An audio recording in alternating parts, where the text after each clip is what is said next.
This is CBC Nova Scotia News.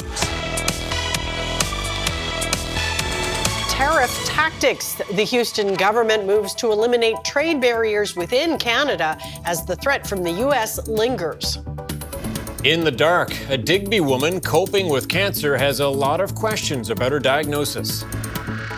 And Africville remembers. Former residents continue a decades-long fight for compensation. Temperatures remain mild for Wednesday, but some wet weather approaching as the system tracks just to our east. Your full forecast is coming up. Amid the threat of tariffs from the U.S., the Nova Scotia government is taking steps to make it easier to sell and receive goods from other provinces. The province has tabled an act in the legislature it hopes will mean access to new markets right across the country for Nova Scotia businesses. Gareth Hampshire reports. Nova Scotia's Free Trade and Mobility Within Canada Act would allow for any goods in any part of the country to be sold in the province without any additional fees or testing requirements. The province believes it to be the first of its kind in Canada. Just a common sense change that I think Canadians are expecting. Some of the restrictions in place have been foolish, he says, like how meat pizza deemed safe in Nova Scotia needs additional inspections to be sold in New Brunswick. He says this new direction signals Nova Scotia is open for business and has confidence in other provinces. If it's good enough for another province, it'll be good enough for Nova Scotia because I trust other provinces and territories to have appropriate requirements that keep their citizens safe, and I'm willing to rely on those other provinces and territories. The province's wine industry has advocated for sales to other provinces for some time, saying it's easier for them to sell to the UK. Trucking companies have also raised issues around interprovincial regulations and permits. Steel fabricator, the Cherubini Group based in Dartmouth, design, produce and deliver bridges and other structures all around the world. We have a trucking company, and removing barriers across this country enables us to have a fair shot at major infrastructure work in some of the largest markets in Canada, so we're thrilled. The Canadian Federation of Independent Business says it likes what the province is doing because 9 out of its 10 members say reducing trade barriers should be a priority. The group says it needs to happen quickly with U.S. tariffs on the table. Particularly if we think of Nova Scotia, being able to access larger markets like Quebec and Ontario easily without barriers, we can help mitigate some of that impact and just ensure that we can move our goods, services, people, investments easily between our own borders to mitigate the impact of south of the border. The province's act also means workers from other provinces in fields like healthcare and the trades would be eligible to work in Nova Scotia. But Premier Houston acknowledges it's a two-way street, and all of this depends on other provinces and territories taking similar steps, as well as the federal government. Gareth Hampshire, CBC News, Halifax.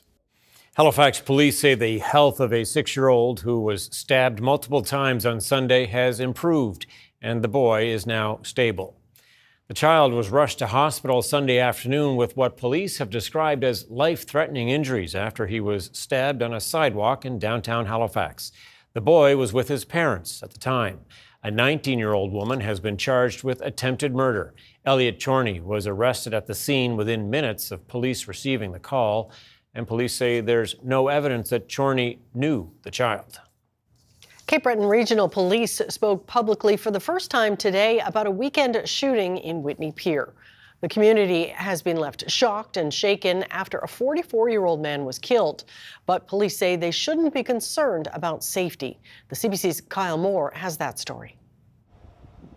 This relatively quiet neighborhood has been crawling with police lately after 44-year-old Jeffrey Pearson was shot and killed at this residence early Saturday morning.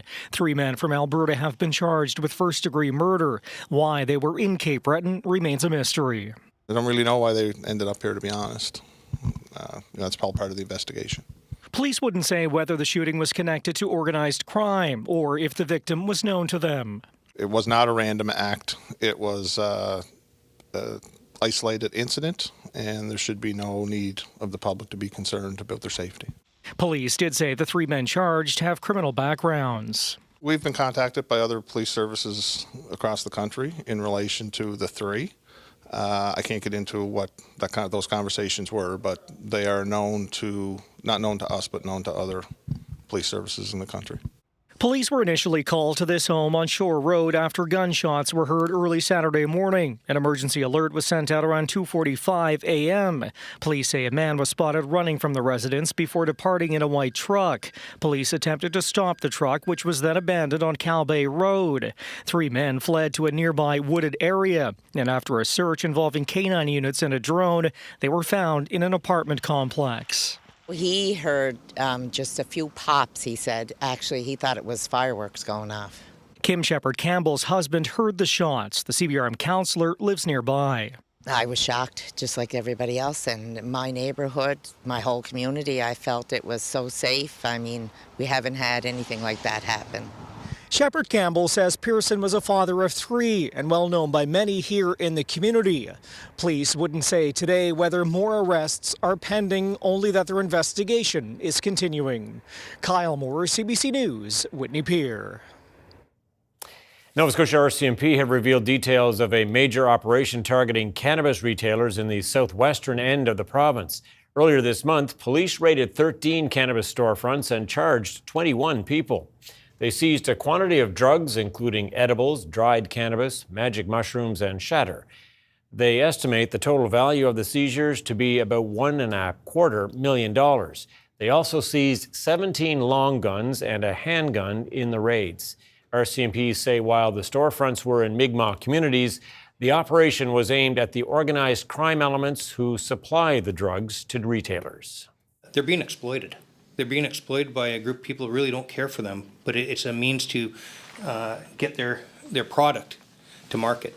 It's a means to get their product to market, hiding behind a treaty that is not theirs and wasn't intended for them. We want to get all our stuff back, but we want them to leave us alone. We want our own. We want to be able to run our own lives and, you know what I mean, and have our own businesses and stuff. This here ain't right. Not right at all.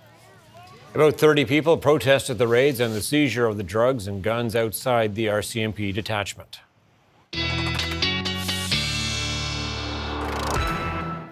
What a day. It was mild in Nova Scotia today, that's for sure. Yeah, felt a bit springish. It certainly did. Fake spring today across Nova Scotia. And thanks so much, Tom and Amy. As we look at those high temperatures across the province Tuesday, yeah, indeed, 7, 8, 9. We did crack double digits indeed at Kedzie, at Greenwood, at Kentville, and not pictured here, Upper Stewiacke hit 11 degrees. These were some of the warmest temperatures in the country today. So yes, a nice little reprieve. Still mild on Wednesday, but more unsettled as we have a system passing to our east overnight, bringing some rain that will linger into Wednesday for eastern areas. And as you can see here, it's Cape Breton, 10 to 20 millimeters of rain, pushing into Guysborough as well. Some showers kind of edging back towards the Halifax area in the morning. This will all gradually clear into the afternoon for the mainland, and we'll maybe even see a few flakes as the temperatures will drop in those northwest winds. We've got another system to watch for Thursday. Lots to talk about with your 7-day coming up. No shortage of stuff. Okay, thanks so much, Ryan. Thank you. Well, a Digby woman is facing cancer a second time, but remains in the dark about the extent of her diagnosis. She was told that a wait to see a dermatologist would be 9 to 12 months. Meg Campbell has the story. Robin Blecker has been diagnosed with cancer for a second time, but she is still waiting to see a dermatologist to know the seriousness of the cancer. She noticed a growth emerging on her face last winter, and she immediately brought it up to her doctor. Although Blecker and her doctor initially attributed it to another skin condition she has, lichen planus, Blecker knew something else was wrong. I've had cancer before, so I kind of insisted and said, I want it gone. I'm just not willing to risk it. So she referred me to another doctor in our local clinic. He removed it in October, and a couple of weeks later, I got the call from my doctor to confirm that it's basal cell carcinoma. After the diagnosis, she was told the wait to see a dermatologist could be up to a year. With a shortage of doctors, the provincial wait list is in the thousands. Nova Scotia Health said in a statement they are working on improving these wait times despite challenges related to an aging population. Dr. Mark Kershaw is the head of dermatology in Ottawa and the president-elect for the Canadian Dermatology Association. I think overall, we always need more resources. You probably hear that a lot in the healthcare system. We are underserviced in terms of financial resources, material resources, and so that's always a concern. Cruchaw notes that provincial wait times for more aggressive cancers, like melanoma, are only between 1 to 2 weeks. But Blecker remains concerned about what little she knows about her own prognosis. I've heard nothing, and like it feels like nobody cares. I'm going to try not to cry now, but I have a husband with a brain injury that needs me. I have my elderly parents that live next door that I help care for that need me, and I need somebody to care. Meg Campbell, CBC News, Digby. Halifax is redesigning the Windsor Street Exchange after all. On Tuesday, councillors approved the plan they rejected last month. The design for the first phase hasn't changed and will improve the busy intersection for transit, cars, and trucks going to the Fairview terminal. There will also be a new multi-use pathway for cyclists and pedestrians, but staff will also start planning to widen the roadway for two-way bus lanes in a second phase. The lack of dedicated lanes for a rapid bus route and increasing price tag were council's original concerns. The overall $150 million price tag is cost shared with other levels of government and the Port of Halifax, with the city's share about $53 million.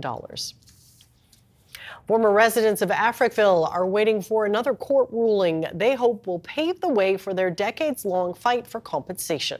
A case that started in 1996 is still going, thanks to those who kept up their campaign since losing their home community. But it's not clear who will be able to be a part of that legal action yet. As Gareth Hampshire explains, that is what the man at the center of it is asking the court to decide. It was 55 years ago Nelson Carvery's father became the last resident to leave the historic black community of Africville. Aaron Pa Carvery was one of about 400 people from 80 families whose community was destroyed by the city of Halifax. Nelson Carvery is now 82 and still fighting for compensation. I would like to see the community give it back to us. All the land that's not being used. Given back to the people of Africville. An original court action in 1996 led to a settlement in 2010, but Carvery didn't think people were properly compensated, and his lawyer argued before Nova Scotia Supreme Court in January that others should be allowed to join the action. Well, I would like to see money for starters, and maybe a piece of property to put a house on. The city argued the province amended the law, giving it permission to acquire the Africville land, which allowed for the development of the McKay Bridge. Carvery's lawyer is arguing Halifax did not follow the correct procedure by failing to issue notices in the newspaper that the land was being expropriated. This group came together for African Heritage Month to let people know what happened caused generations of pain. We grew up pretty poor. We struggled as a family growing up. And I thought, man, if things were different back then, if things didn't take place the way they did, how would that have affected my life today? I want to see the descendants of those that continue to carry the beacon of hope and the spirit of Africville come to a place where they can rest within this fight. Both believe they should be involved as well on the basis they lost the chance to be a part of their home community. The criteria people need to join the action is what the court's expected to decide next. Nelson Carvery is hoping things are finally moving toward a conclusion. Because when I die, most of this stuff will go with me. I'm trying to gear it so it will live on. The city's pushing back on the number of people that should be allowed to join the action. It says it made more than 70 agreements with residents who gave up their property interests in the 1960s and is arguing none of those people or their descendants should qualify. A ruling on that is expected from the judge in the next few months. Gareth Hampshire, CBC News, Halifax.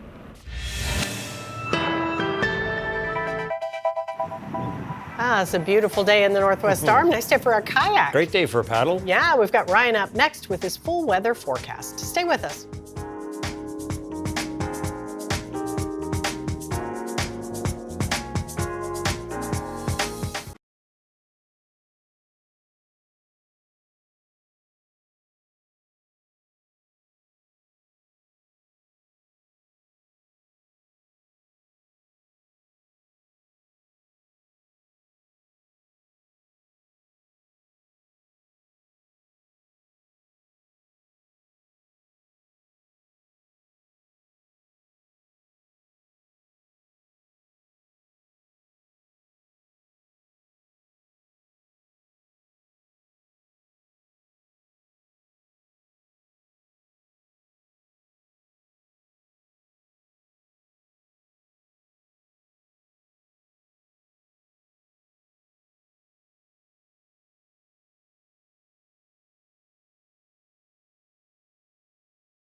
All right. Yeah, I would think most people would say it was a pleasing day today. Yeah, would you call it fake spring? That's right. Is it really fake though? Well, yes. Yeah, it is. But it felt real, right? And that's all that mattered. Any short sightings today? No, I didn't. No. We had the kayak there at the break. Yeah. But that was, I have summer-like. My viewer picture later in the show is a beach shot, a little teaser there. Good. So people in shorts there? Actually, she commented there were people in the water. Oh, heavens. At Rainbow Haven today. Okay. Brave souls, for sure. Have a look. In case you missed it, there's our high temperatures today, and you can see double digits, Kedgie, Greenwood, Kentville, and yes, Upper Stewiacke did get to 11 degrees as well. Those were our official double-digit highs. Many backyard weather stations all through the valley and in through the Kedgie area, as well as New Ross and Bridgewater. Those are the areas that had some widespread double-digit temperatures this afternoon. Just a beautiful day across the province. There are your current temperatures, still hanging on. 8 in Greenwood. 6 at Gedgem-Gujik, and 5 at the airport, 4 in downtown Halifax, 5 in Sydney. As we look at the radar, couple of isolated showers here over the last little bit, and this is going to fill out even more. We've got a cold front here, and this is the storm that will be working its way, impacting Newfoundland with heavy rain and wind. We're going to get into the edge of this, 10 to 20 millimeters, scraping Cape Breton, Guysborough, Antigonish, and then a dramatic cutoff for central areas. Watching a couple of more systems here as the pattern is going to remain awfully active here over the next 7 days. Note the temperatures really surging up. Signs of spring across the U.S. South as well, and some severe weather perhaps setting up for next week. So it's, we're pushing in that direction for sure. You snow lovers, enjoy every day you've got. March is a long month, but it is coming. Here are the overnight lows tonight. Will drop to about 1 or 2 for most. And as we look at the outlook here, lots of clouds, obviously. Here comes the system. By 2-3 a.m., starting to see that rain pushing in Cape Breton, Guysborough, Antigonish, Pictou, back towards Halifax, and edging into the Truro region as well as Lunenburg. We're going to be seeing, this is our at least the chance for showers here, and given the temperatures are going to be kind of near the freezing mark, could see some icy patches tomorrow morning. There is a risk of some freezing rain here, primarily on the outer edge of the rain. We will see the risk for some freezing rain for Cape Breton as well, though, but it looks like temperatures will be just warm enough that it'll be a cold rain. Then for Wednesday, as we move throughout the day, again, pretty quiet in the west, showers pulling away for central, lingering for eastern mainland longer, and then Cape Breton hanging on pretty much till supper time. And then we're looking at some flurries as the winds become northwesterly on the backside of the system, and those temperatures falling, the Northumberland shore and Cape Breton. The west, again, quiet pretty much from start to finish, but an isolated chance of a shower into the afternoon. So Cape Breton, certainly the most unsettled tomorrow. Rain all day, mixing to a few flurries into the afternoon. Those northwest winds, 30 gusting 40 to 50, will clear into the afternoon. Antigonish back through Sherbrooke into New Glasgow, Sheet Harbour. And we'll actually see the potential for a few sunny breaks back here in through the central areas. We'll see temperatures 3, 4, 5, even 6 degrees. Those northwest winds near 20 will usher in some cooler temps mid to late afternoon, however. And a pretty fine day here in the west again. 5, 6, 7 degrees. I did put an isolated chance of a shower here for the afternoon, but it is indeed isolated. Have a look at Thursday. Temperatures, not too bad on the plus side, but we will cool into the afternoon and evening as we will be watching this next system tracking in with some wet snow on the northern edge. Could see a slushy couple of centimeters Thursday afternoon into Thursday evening, particularly for higher terrain areas in the north. We're going to change to rain, and then this rain will continue through the overnight into Friday morning, tapering to showers, then a few flakes possible Friday evening on the backside of that system. So that's system number 2. System number 3 arrives Saturday. Through the evening into the overnight, more snow, changing to rain through the overnight Saturday. Temperatures falling through Sunday to the minus double digits. Not quite done yet. The roller coaster continues. Keeping track of it all, Ryan. All right, thanks so much. Thanks, Ryan.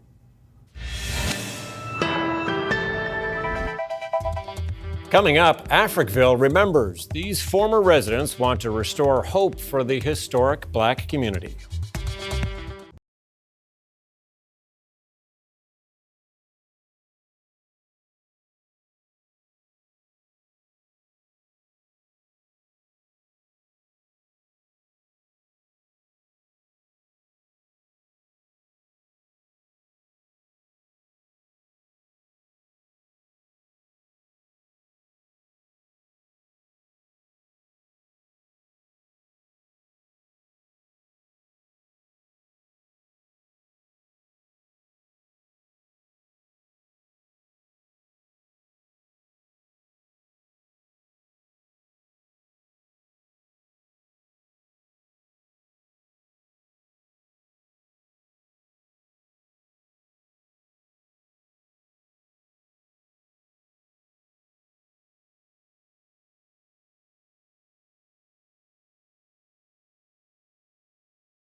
Welcome back. As we mentioned earlier, 4 men want to continue the legal fight for Africville, the historic North End Halifax community expropriated and demolished by the city in the 1960s. A lawsuit launched in 1996 was settled in 2010.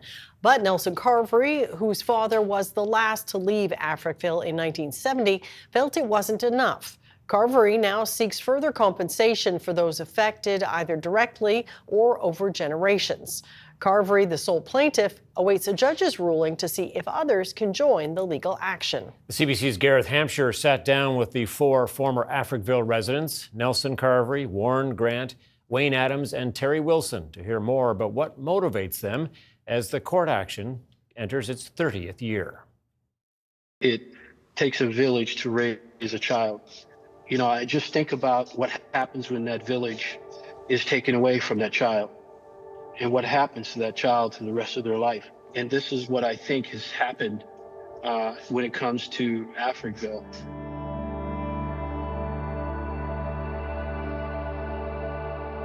When my father passed, he left a document in the safety deposit box, which I have now, and it's from the British government, the Jamaican government. There was a deal made for us to come here and to, as warriors, to fight and to build.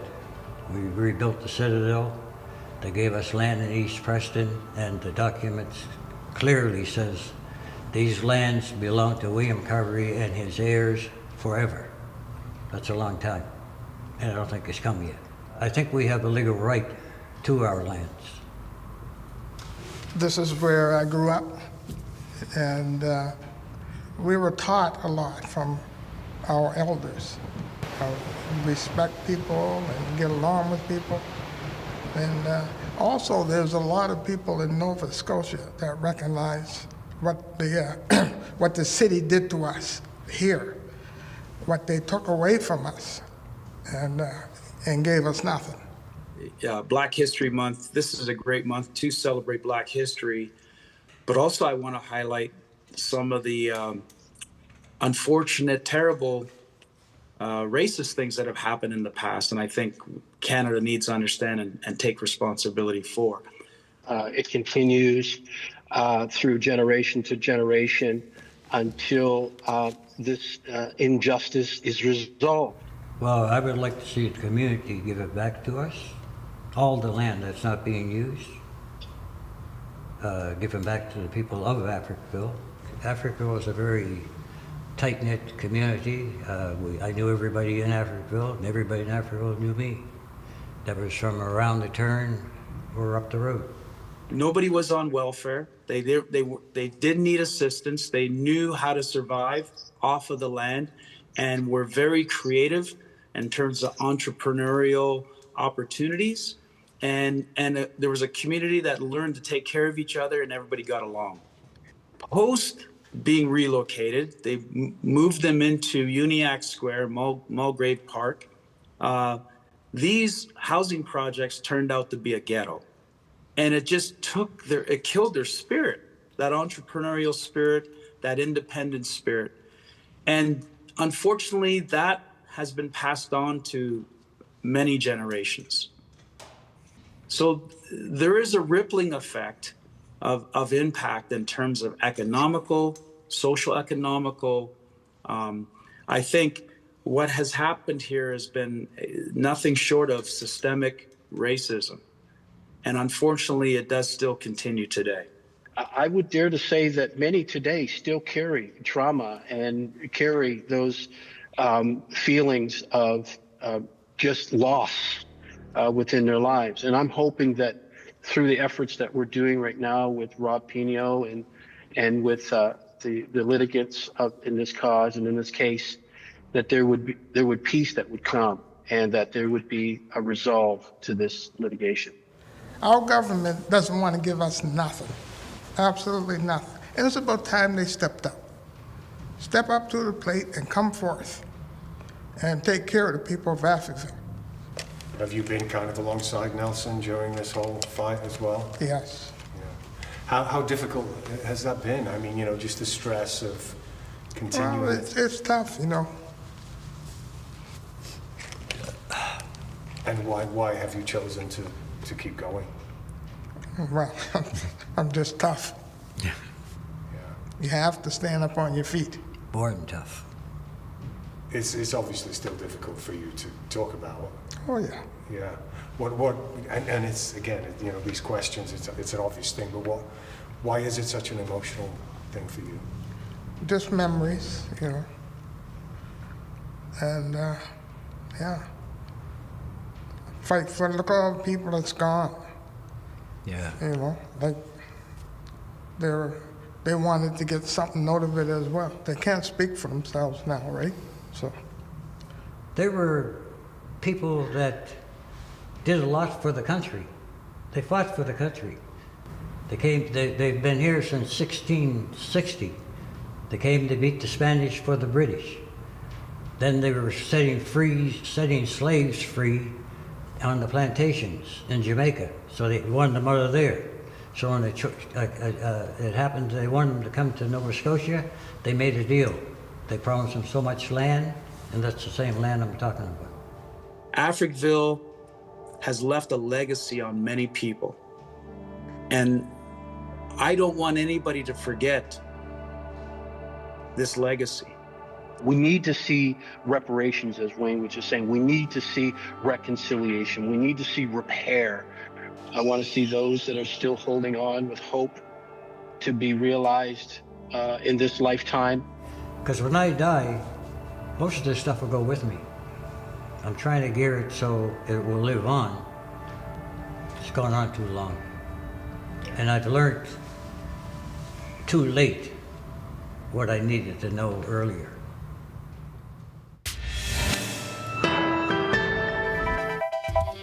Coming up, the race to replace Trudeau. Liberal leadership hopefuls prepare to take the stage in tonight's final debate. And there's a new Canadian diplomatic push today in Washington to avert Donald Trump's looming tariff threats.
Welcome back. It's debate part 2 for the Liberal leadership campaign. Monday night saw the candidates square off in French. This evening, they take part in the final official debate in English. Rafi Boudjikanian looks at how the 4 candidates are doing.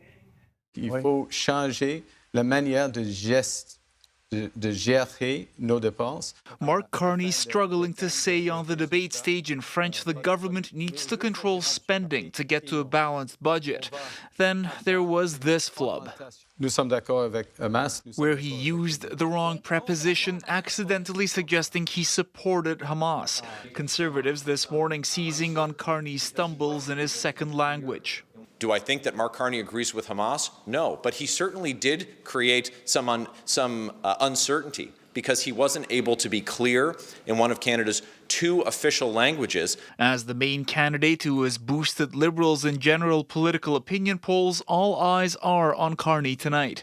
But the English debate will provide his rivals too with the opportunity to explain themselves in the language where they're most at home. We have to spend more to defend ourselves right now. And that's why I put forward in my suite of policy proposals a plan to get up to 2% of defense spending by 2027. I believe in Canada, and I believe that we can tackle these big issues like housing, like affordability, like fighting climate change, like actually creating an economy that builds more entrepreneurs. And so I am going to continue to share this vision with Canadians. I'm the only person that has the experience in both the business world and in the political world. I've been elected and I've been a person that's created jobs. So this gives me a unique perspective to how to make our economy run. As they did in French, the contenders will start off tonight by tackling how to handle U.S. President Donald Trump and his tariff threats, once again reminding Canadians of his impact on politics far beyond his borders. Rafi Boudjikanian, CBC News, Ottawa. Canada's national holiday may be months away, but a Canada Day of sorts was being witnessed in Washington. The event was for U.S. government officials invited to visit an array of information tables representing Canadian agencies. The CBC's Katie Simpson reports. This is what diplomatic engagement looks like. Canadian officials organizing a lunch in one of the busiest office buildings on Capitol Hill, inviting in staffers and American lawmakers, trying to share the anti-tariff message really at any level they can. Canada's Ambassador Kirsten Hillman saying that even though Donald Trump has threatened to impose tariffs on Canada, to go ahead with those tariffs on March 4th as planned, that there are some positive signs for the White House that the things Canada is doing to try to get out of those tariffs, the improvements to the border, the cracking down on the illegal drug trade, that it is starting to resonate in Washington. So there's a lot that is being achieved, and we are getting positive feedback on that. That is what I'm hearing. And I get asked the question, will it be enough? There's one person who can answer that question, but what I do believe Canadians can feel confident is that we are taking these requests very seriously. We are delivering important results, and that is being well received. Some lawmakers did stop by this event, but the engagement will actually take place beyond these walls right here. A number of different diplomats, as well as Canadian members of Parliament, they have a long list of meetings with influential Americans as they try to get that message across really at any level they can. Now, some lawmakers did stop by the lunch, and they were open to Canada's message, really welcoming it. Got a couple little differences, but it's a sheet with a few wrinkles. So we're going to iron those out, and we're going to move forward because Americans, at the end of the day, absolutely love Canadians, and I think vice versa. We are forces against the evil around the world, and we've stood together for more than 7 decades that way, and I expect us to continue to. Donald Trump has threatened 25% tariffs on all Canadian goods, as well as 10% tariffs on Canadian energy, unless those changes to the northern border are put in place to his liking. But there are more deadlines on the horizon. March 12th, possible steel and aluminum tariffs. Then there's possible auto tariffs. And then there's possible big picture trade irritant tariffs. There are so many different deadlines that the Trump administration is looking at. The bigger picture issue here is how do Canadian officials find a way to get out of the cycle of Threat and deadline, threat and deadline. Katie Simpson, CBC News, Washington. UK Prime Minister Keir Starmer is pledging to boost the country's defense spending by slashing the foreign aid budget. Aid groups are slamming the move as an appeasement to Donald Trump. Starmer made the announcement ahead of his White House visit on Thursday. The CBC's Crystal Gamansingh reports from London. Prime Minister Keir Starmer says starting in 2027, the UK will spend £13.4 billion more on defence every year. That works out to just over $24 billion Canadian. That is 2.5% of GDP on defence, meeting a renewed U.S. demand for NATO countries to spend more on their own security. A new approach to defence, a revival of our industrial base, a deepening of our alliances, the instruments of our national power brought together, creating opportunity, assuring our allies, delivering security for our country. This spring, the Labour government was expected to share a roadmap for how it would increase defence spending. But instead of a plan, we were given a start date. Given the tight financial situation here, money is being taken from development aid.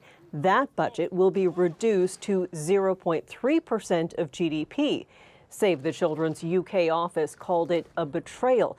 In a statement posted to social media, it said the move makes the world a more dangerous place for children. Starmer acknowledged extremely difficult and painful choices having to be made to prioritize security.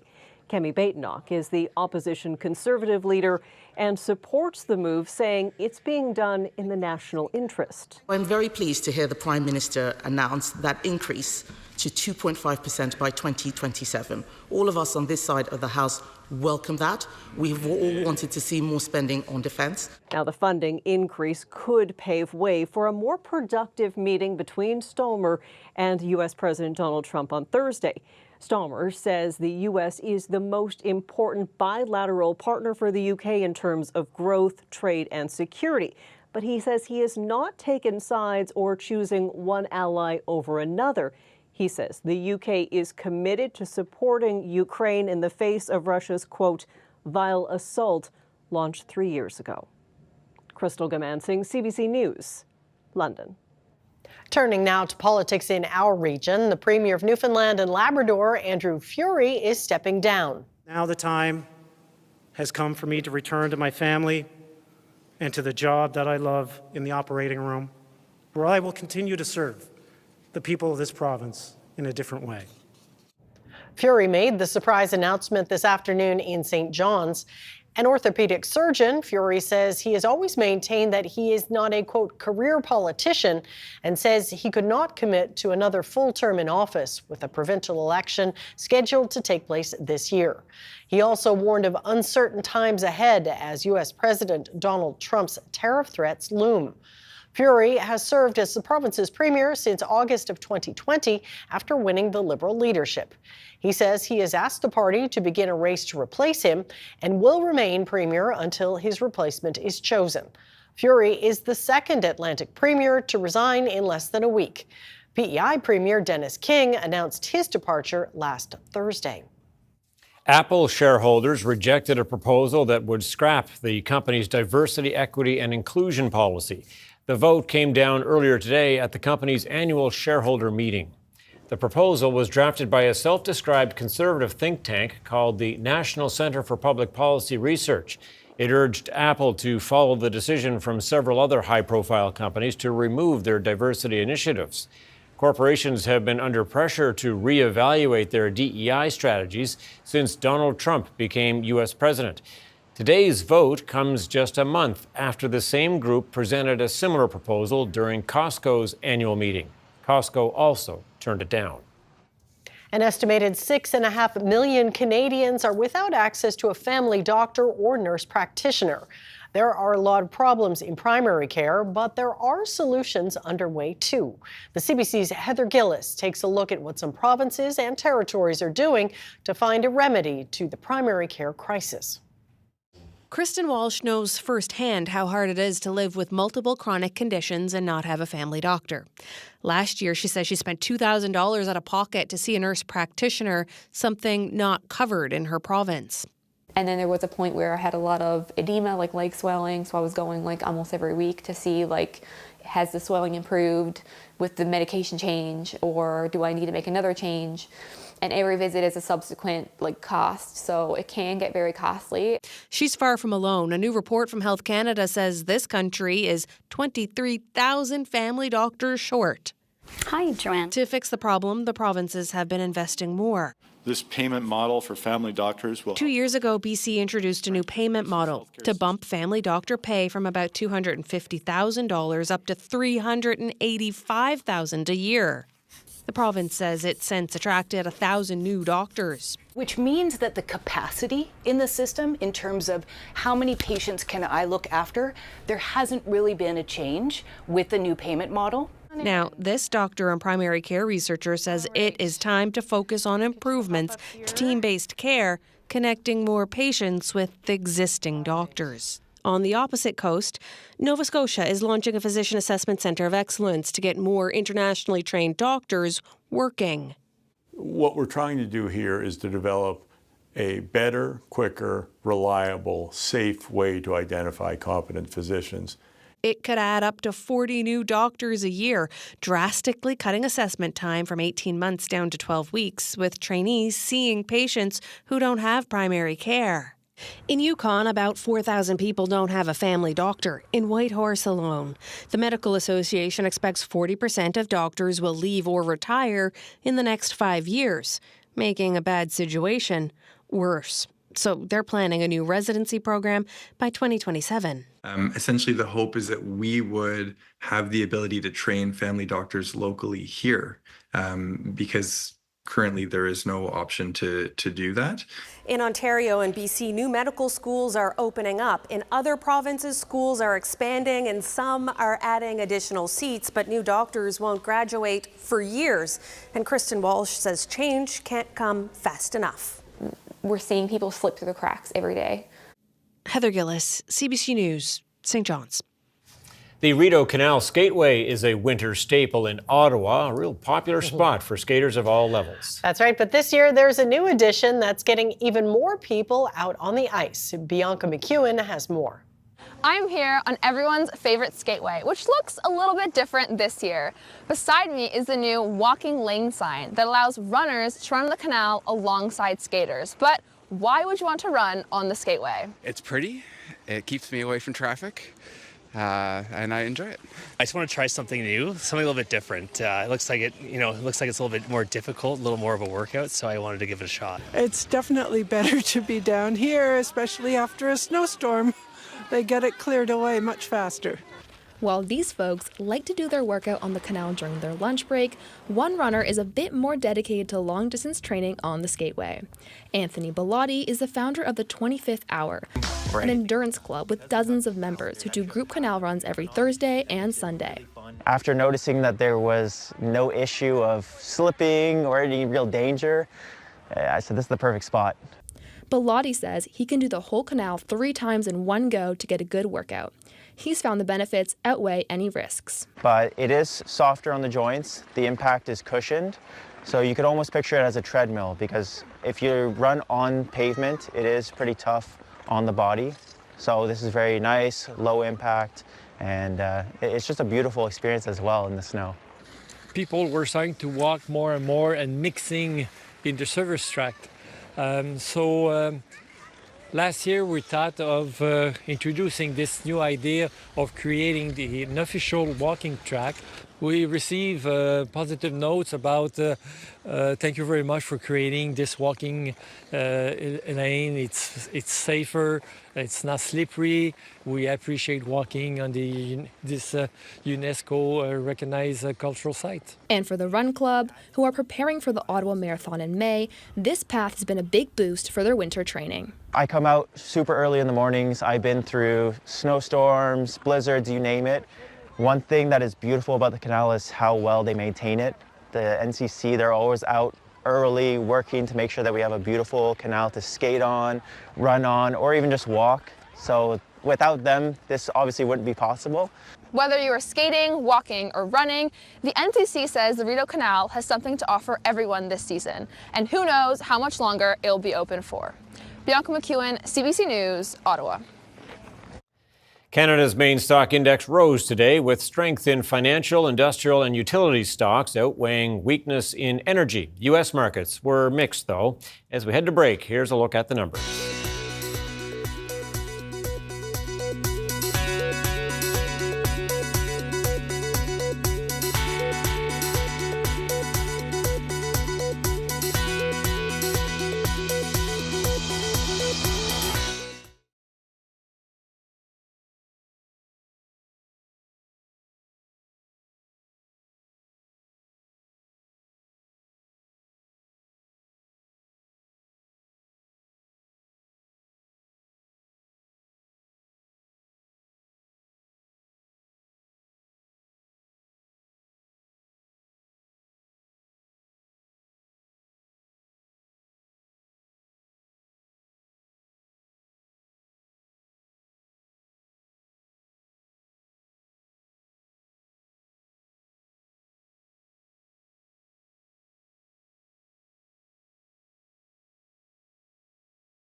Okay, you got to see this beach picture you talked about, because it's not exactly a beach day, although a pretty nice day in Nova Scotia. Folks are anxious to enjoy the beach whenever they can, right? Yeah, absolutely.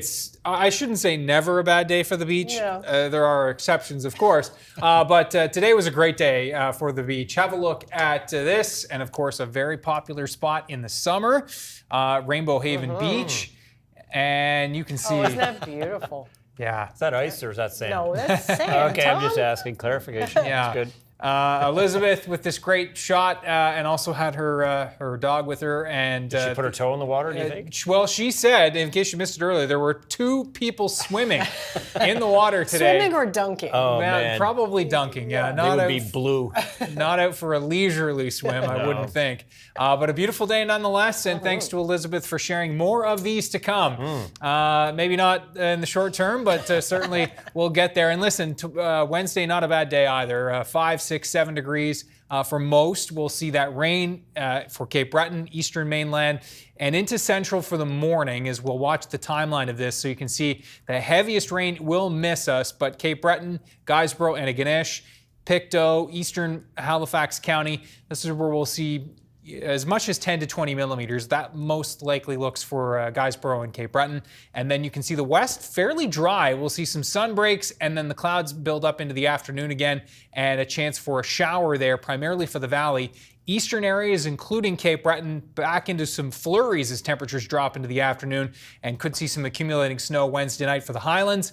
Then this next system comes in. Wet snow on the leading edge of this Thursday afternoon into Thursday evening. Once again, temperatures rising, and we'll see primarily rain with this into Friday morning. That clears away. The next system looking set for the weekend. That also looks like a snow changing to rain system. Variety for sure. Okay, thanks very much, Ryan. Well, it's the kind of retirement some may only dream of, living out the rest of their days on a farm in Cyprus. We bring hens that are they're on their way to slaughter. So we rescue them. So we provide them with a old hens home, if you like, and they can come here and retire. Sounds nice. The hens are part of a pilot project taking place on the Mediterranean island nation. Introducing them to the olive groves has reduced pests and weeds, and their droppings fertilize the soil around the trees. Organic farmers also say it's helping boost yields, curb disease, and manage food waste. These hens only lay eggs for around 2 years, so this project allows them to live for 8 to 10 years. Lucky hens. They seem to be enjoying it. That's it for us tonight. Thanks so much for watching. We'll see you next time. Good night. Good night.